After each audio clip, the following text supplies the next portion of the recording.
Murugadoss direction లో మహేష్ బాబు చేస్తున్న మూవీపై కనీసం ఇంకా ఫస్ట్ లుక్ ఇవ్వడం లేదెందుకు? సూపర్ స్టార్ అభిమానులు చాలా నెలల నుంచి తొలిచేస్తున్న ప్రశ్న ఇదే.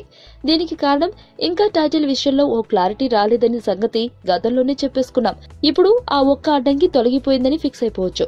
మహేష్ మూవీ నిర్మాతలు ఎన్వి ప్రసాద్, ఠాకూర్ మధు ఇప్పుడు ఫిలిం ఛాంబర్ లో కొత్త టైటిల్ రిజిస్టర్ చేయించారు. అదేమీ ఇప్పటి వరకు వినిపించిన పేరు కాదు. గత కొన్ని వారాలుగా మీడియాలో నానుతున్న స్పైడర్ టైటిల్ కే ఫిక్స్ అయిపోయారు. దాన్నే కొంచెం మార్చి స్పైడర్ అని రిజిస్టర్ చేయించారు నిర్మాతలు.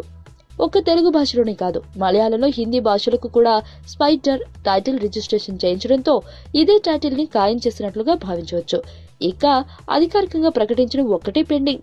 టైటిల్ విషయంలో క్లారిటీ వచ్చడంతో ఇక ఫస్ట్ లుక్ టీజర్ల కోసం జనాలు ఎదురు చూసేయచ్చు. ఇప్పటికే లండన్ లో సిద్ధం చేయించిన టీజర్ సిద్ధంగా ఉండటంతో శ్రీరామనవమి రోజున రెండింటినీ విడుదల చేసే అవకాశాలు పుష్కలంగా ఉన్నాయి. పైగా మహేష్ కు రాముడు బాగానే వచ్చొచ్చాడు. రామ రామ రామ రామ అంటూ శ్రీమంతుడిలో ఓ పాట కూడా పాడుకున్నాడు మహేష్.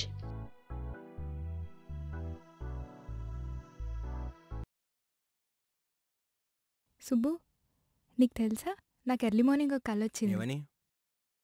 నువ్వు నన్ను జ్యువెలరీ షాప్కి తీసుకెళ్ళి వడ్డానం కొనిచ్చావంట. ఏ టైంకి? గుర్తులేదు సుబ్బు, 5కి అనుకుంటా. అదే మరి 5కి మీ బాబు వచ్చి బిల్లు కట్టినట్టు నాకు కాల్ వచ్చింది.